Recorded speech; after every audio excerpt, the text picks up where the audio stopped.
आखिरकार सरकार ने ले ही लिया कर्मचारियों की 20% सैलरी बढ़ाने का फैसला। किनको होगा फायदा, आइए देखते हैं डीए हाइक में।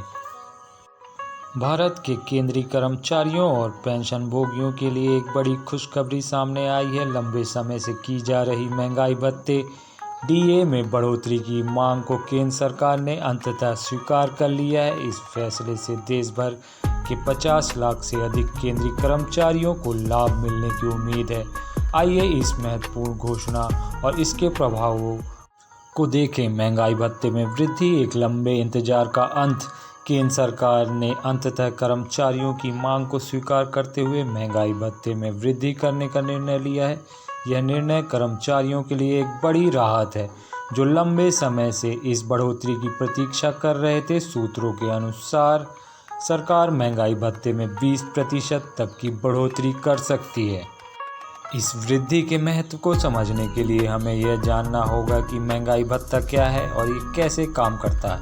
महंगाई भत्ता डीए सरकारी कर्मचारियों और पेंशनभोगियों को दिया जाने वाला एक अतिरिक्त भुगतान है। इसका उद्देश्य मुद्रास्फीति के कारण कर्मचारियों की क्रय शक्ति में होने वाली कमी की भरपाई करना है। सरकार वर्ष में 2 बार जनवरी और जुलाई में महंगाई भत्ते में संशोधन करती है। महंगाई भत्ते में वृद्धि का प्रभाव, आर्थिक राहत। 20% तक की बढ़ोतरी कर्मचारियों को महत्वपूर्ण आर्थिक राहत प्रदान करेगी। यह उनकी दैनिक जीवन में बढ़ती लागत को संभालने में मदद करेगी। जीवन स्तर में सुधार, अतिरिक्त आय से कर्मचारी अपने और अपने परिवार के जीवन स्तर में सुधार कर सकेंगे। अर्थव्यवस्था पर सकारात्मक प्रभाव, जब कर्मचारी की क्रय शक्ति बढ़ेगी तो वे अधिक खर्च करेंगे और अर्थव्यवस्था को गति देने में मदद करेगी।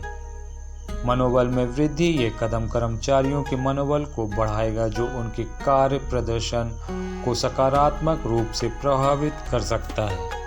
सूत्रों के मुताबिक सरकार दिवाली से पहले इस बढ़े हुए महंगाई भत्ते को कर्मचारियों के बैंक खातों में जमा कर सकती है।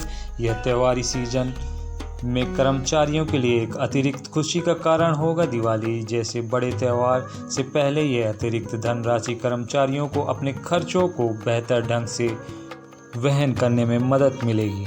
इसके अलावा अगली बड़ी खबर यह है कि 8वें वेतन आयोग की संभावना भी जताई जा रही है। महंगाई भत्ते में वृद्धि के अलावा एक और महत्वपूर्ण खबर सामने आई है। सूत्रों के अनुसार केंद्र सरकार 8वें वेतन आयोग के गठन पर विचार कर रही है। यह कदम 7वें वेतन आयोग के गठन के लगभग 10 वर्ष बाद उठाया जा रहा है।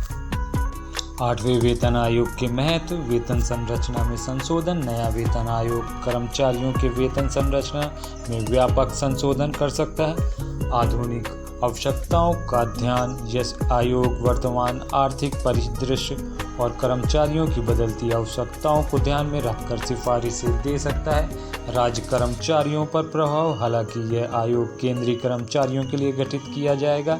इसकी सिफारिशें राज्य सरकार के कर्मचारियों के वेतन को भी प्रभावित कर सकती हैं। आइए समझते हैं महंगाई भत्ते के नियमित वृद्धि के महत्व। यह समझना महत्वपूर्ण है कि सरकार वर्ष में 2 बार जनवरी और जुलाई में महंगाई भत्ते में संशोधन क्यों करती है, इसके पीछे क्या कारण है।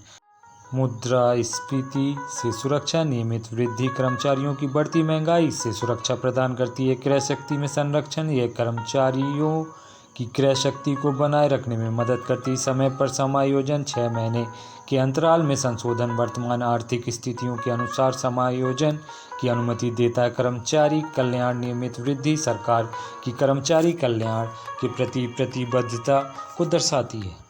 हालांकि महंगाई भत्ते में वृद्धि और संभावित 8वें वेतन आयोग की खबर कर्मचारियों के लिए अच्छी है, लेकिन इसके साथ कुछ चुनौतियां भी हैं। राजकोषीय बोझ, बढ़े हुए वेतन और भत्ते सरकार पर अतिरिक्त वित्तीय बोझ डालेंगे। मुद्रास्फीति का जोखिम, अतिरिक्त धन के प्रभाव से मुद्रास्फीति बढ़ सकती है, जिससे सावधानी पूर्वक प्रतिबंधित करने की आवश्यकता होगी। निजी क्षेत्र की तुलना में सरकारी कर्मचारियों के वेतन में वृद्धि निजी क्षेत्र के कर्मचारियों में असंतोष पैदा कर सकती है। दक्षता सुनिश्चित करना, बढ़े हुए वेतन के साथ सरकार को यह सुनिश्चित करना होगा कि कर्मचारियों की कार्यक्षमता और उत्पादकता भी बढ़े।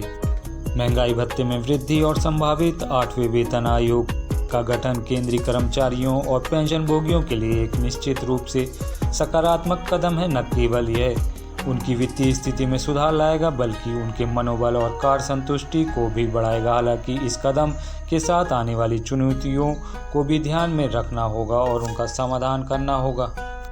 अंत में ये कहा जा सकता है कि सरकार का यह निर्णय कर्मचारियों के प्रति संवेदनशीलता को दर्शाता है। यह आशा की जाती है कि यह कदम न केवल कर्मचारियों के जीवन में सकारात्मक बदलाव लाएगा बल्कि समग्र रूप से देश की अर्थव्यवस्था को भी गति प्रदान करेगा। आने वाले समय में यह देखना दिलचस्प होगा कि 8वां वेतन आयोग किस प्रकार की सिफारिशें करता है और वे कैसे लागू की जाती हैं।